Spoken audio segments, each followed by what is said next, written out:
সুপ্রিয় দর্শক, আপনারা দেখছেন এসপিএন বাংলা টিভি। দেখুন ও সাবস্ক্রাইব করুন এসপিএন বাংলা টিভি, দেশ ও মানুষের কথা বলে।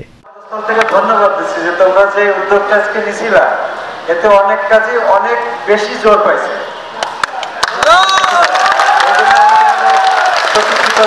আর দ্বিতীয়টা হচ্ছে, তোমরা প্রথম দিকে খুবই সুশৃঙ্খল ছিলাম। প্রথমে যে গেটের ওখানে দাঁড়িয়েছিলাম, আমরা ছিলাম, আসার সময় দেখছি সবাই খুব প্রশংসা করতেছিল। পরবর্তীতে এখানে যখন আসলে আমি কথা বললাম তখনও ঠিক ছিল। তারপরে যে ঘটনাটা ঘটছে, এটা ডিজি স্যার সচক্ষে দেখছে, এটা বিশৃঙ্খল হয়ে গেছে। এই জন্য আমি তোমাদের অনুরোধ করবো যে ভবিষ্যতে এরকম যেন না হয়। এরপর হচ্ছে, আমরা তো অনেকক্ষণ তোমাদের যে 6-8 জন প্রতিনিধির সঙ্গে আমি ছিলাম, স্যারের রুমে ছিলাম, ডিজি স্যারের রুমে অনেক কথা বললেন স্যার। হ্যাঁ, কথাগুলো আসলে খুবই সুন্দর এবং খুবই আশাব্যঞ্জক। আমি তোমাদের স্যারের পক্ষ থেকে বলতেছি, মানে স্যার তো একবার এসে সব বলে গেছে, আমি আরো রিপিট করতেছি যে তোমরা যেই দাবিগুলো দিছো ম্যাক্সিমামই অনেক দূর আগাইছে, অনেক দূর। রেশন ঝুঁকি ভাতা, নিয়োগ, পদোন্নতি, বেতন বৈষম্য, তারপরে সবকিছুই অনেক দূর আগাইছে, ঠিক আছে। তারপর নিয়োগ বিধি সবকিছু অনেক দূর আগাইছে এবং খুব ভালো অবস্থানে আছে। এখন স্যার বলতে চাচ্ছেন যে সবকিছু তো এখনই সম্ভব না, একটু সময় দিতে হবে। এটা তোমার যারা প্রতিনিধি আছে তারাও একমত এটাতে যে সময় আমরা দিব, কোনো সমস্যা নেই। সুতরাং তোমাদের এখানে আর দুঃখ হওয়ার, দুঃখিত হওয়ার, আমাকে যদি তোমরা বিশ্বাস করো তাহলে আমি তোমাদের অনুরোধ করবো তোমরা কর্মে ফিরে যাও। প্রত্যেক 10-12 দিন পর পর তোমাদের যে 6 জন বা 8 জন প্রতিনিধি আছে, পিএস এর কাছে ওদের নাম্বার থাকবে, কন্ট্যাক্ট করে এসে ডিসির সঙ্গে সরাসরি কথা বলতে পারবে। মানে আমি কাজ করি বা না করি সেটাও সমস্যা না, ওরাই সরাসরি কথা বলতে পারবে, বুঝতে পারছো? তবে তোমাদের একটা বিষয় আমি আশ্বস্ত করতে পারি, আমি তোমাদের সঙ্গে আছি। তোমাদের দাবি পূরণ হবে, সময় দিতে হবে এবং সুশৃঙ্খল থাকতে হবে, আমার অনুরোধ।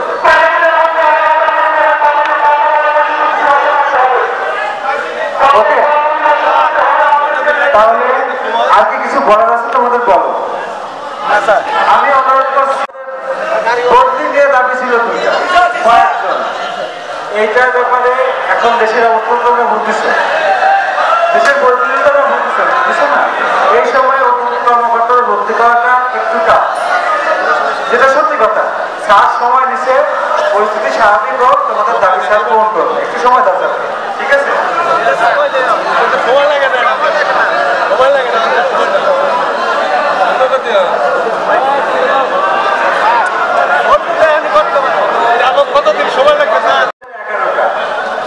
এর মধ্যে 2টা দাবি এখনই পূরণ করা সম্ভব। একটা হচ্ছে 8 ঘন্টার ডিউটি, আর একটা হচ্ছে সাপ্তাহিক ছুটি। তো 8 ঘন্টার ডিউটিটা আমি অলরেডি করে দিচ্ছি, তোমাদের এইবারের কি অবস্থা আমি জানি না, স্যারকে আমি রিকোয়েস্ট করবো, ঠিক আছে? আর দ্বিতীয় কথা হচ্ছে সাপ্তাহিক ডিউটিটা। এই সাপ্তাহিক ডিউটিটা আসলে কোনো বাহিনীতেই নাই, আমাদের সাপ্তাহিক ডিউটির পরিবর্তে 8 দিনের 10 দিনের জন্য শিখিয়ে গেছে। তো আমি যাতে তোমরা সপ্তাহে একদিন ছুটি পাও, এই জন্য আমি নিজে একটা উদ্যোগ গ্রহণ করছি, আমি একটা মিটিংও কল করছি। আগামী মিটিংয়ে এই ব্যাপারে কথা বলবো, আমার পশ্চিম অঞ্চলে তোমাদের ব্যাপারে আমি শিক্ষার সঙ্গে কথা বলবো, দুজন মিলেই কাজটা করবো, ঠিক আছে?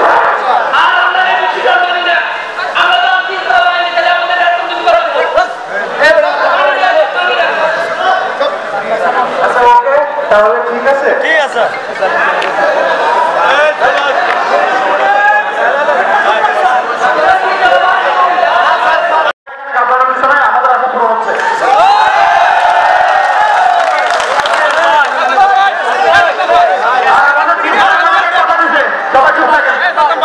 আমাদের স্যার আমাদের বলেছে এখনের পর থেকে বাহিনীর কোনো সমস্যা হবে না, কোনো প্রকার বদলি, হয়রানি, এই যে চক্কর কোনো কিছু হবে না।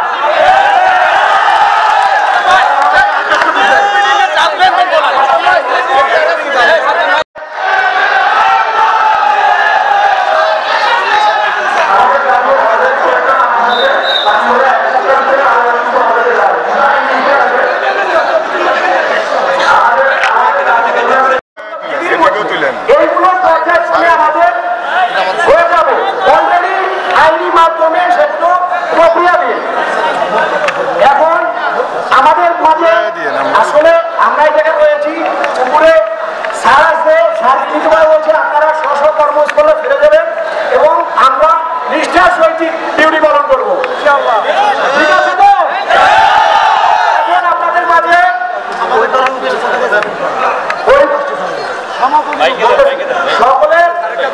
সকলের উদ্দেশ্যে এখন মহামূল্যবান বক্তব্য দিবে আমাদের শ্রদ্ধেয় বাক্সি বিভাগের কমান্ডার রবীন্দ্রনাথ মহোদয়।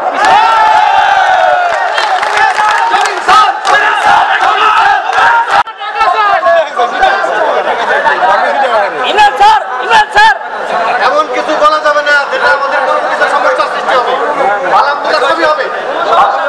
বাংলাদেশ জাতীয় নিরাপত্তা বাহিনীর সর্বস্তরের সদস্য যারা এখানে উপস্থিত, সম্মানিত উপস্থিতি, আপনাদের সবার প্রতি কৃতজ্ঞতা সহ সালাম। কৃতজ্ঞতা এই অর্থে যে আমরা আসলে আমাদের কথা কখনো একটু বলতে পারতাম না। আমি বিশেষভাবে বলবো টাইস 100 টাইমস বিফোর দেয়ার ডেথ, কাপুরুষ মরার আগে 100 বার বলে।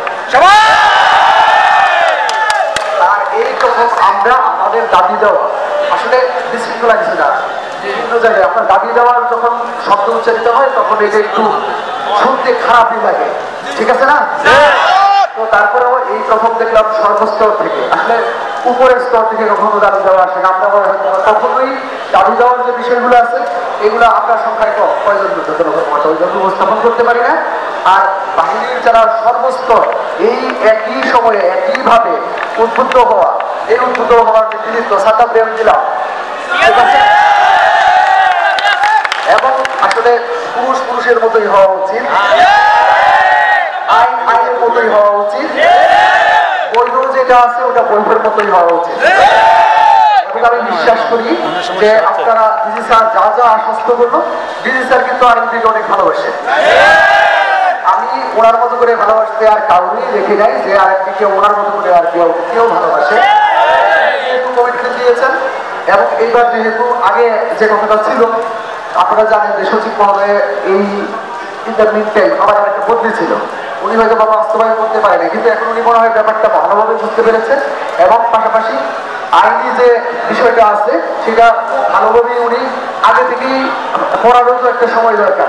তো এইভাবে পড়ার পরে উনি আসলেই বুঝতে পারছেন যে রেলওয়ে নিরাপত্তা বাহিনীর সংবিধানের 152 অনুচ্ছেদের অভিব্যক্তির আলোকে অন্যান্য শৃঙ্খলা বাহিনী যেই অর্থে শৃঙ্খলা বাহিনী ওই অর্থেই একটা শৃঙ্খলা বাহিনী। এবং আপনি জানেন যে আমাদের মাহবুব মুফিদুল স্যার একবার বলছিল যে রেলওয়ে নিরাপত্তা বাহিনী আইনটা পড়ার আগে বুঝতে পারি না তাদের মর্যাদা যে এতটা বেশি। তো আসলে আমরাই তো অনেক সময় আইন করি না। তো আমার মনে হয় আমার সবচেয়ে বেশি বড় অর্জন আমি 2019 সাল থেকে এই আইনের যে বিষয়গুলো আছে এগুলো নিয়ে অনেক সময় অনেক জায়গায় বলেছি। আপনারা সবাই যে আইনটা পড়েছেন, নিজেদের অধিকার এবং মর্যাদা সম্পর্কে অবগত হয়েছেন, সেটার জন্য আপনাদের সবার প্রতি ধন্যবাদ জানাচ্ছি। সমস্ত কৃতিত্ব আপনাদের। আমার সিস্টারও হয়তো কিছুক্ষণ পরে আপনাদের স্যারের সাথে কথা শেষ মনে হয় না, আসবে কিছুক্ষণের মধ্যে। আমিও বলবো আপনারা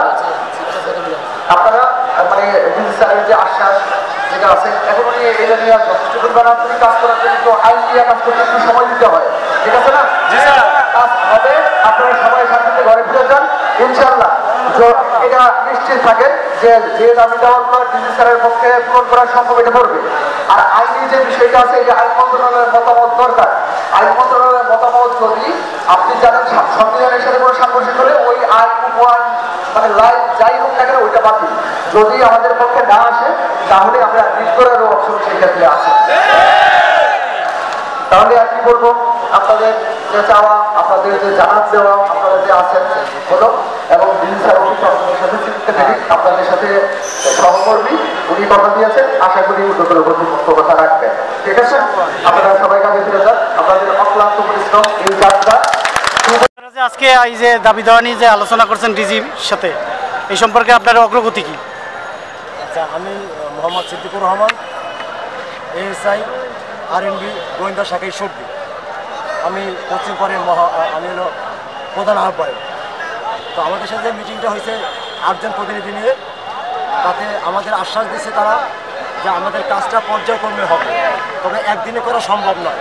যেমন অর্থ মন্ত্রণালয়ের কিছু ব্যাপার আছে, যেহেতু আমাদের ঝুঁকি এবং বেসর এটা অর্থ দরকার আছে, অর্থ মন্ত্রণালয় থেকে অনুমোদন। এবং তারা বলছে যে আমরা ডিজি মহোদয় স্যার বলছে যে তাদের কাজকর্ম কমপ্লিট, তারা অলরেডি অর্থ মন্ত্রণালয়ে পাঠাই দিচ্ছে। এখন তারা অর্থ মন্ত্রণালয় আমাদের জন্য কী করবে সেটাই দেখার বিষয়। কিন্তু রেল মন্ত্রণালয় থেকে আশ্বাস দিচ্ছে যে আমাদের কোনো কাগজ তারা পেন্ডিং রাখে নাই এবং দ্রুত সেই কাজ চলতেছে। এখন সময়ের অপেক্ষা। তবে কতদিন সময় দিছে এটা সে নির্ধারিত বলে নাই। সে বলছে তোমাদের কাজ হবে, তবে একটু সময় দিতে হবে আমাকে। সময়ের তো কোনো শেষ নাই। না সেটা বলছে যে আপনারা 1 সপ্তাহ পর এসে আমার কাছে। ইক্তেদায়ী মাদ্রাসাওয়ালাকেও আমলিক সরকার 3 বছর আগে সময় দিয়ে গেছে, এখনো সময়ই শেষ হয় নাই। আমরা যদি এখনো তারা ওই যে প্রেস ক্লাবের সামনে 1 সপ্তাহ পর আমাদের মনিটরিং করতে বলছে যে তোমাদের কাগজ কোথায়, আমরা কতটুকু কাজ করলাম কি করলাম না, কোন অবস্থা আছে। এটা 1 সপ্তাহ পর আমাদের সাথে দেখা করিয়া আপনার সমন্বয় কমিটি যাচাই করবে। তারপরে যদি দেখি যে না আমাদের কাছে অগ্রগতি হচ্ছে না, তাহলে আমরা কঠোর কর্মসূচি পালন করব। ওকে, ধন্যবাদ। আপনার নাম কি?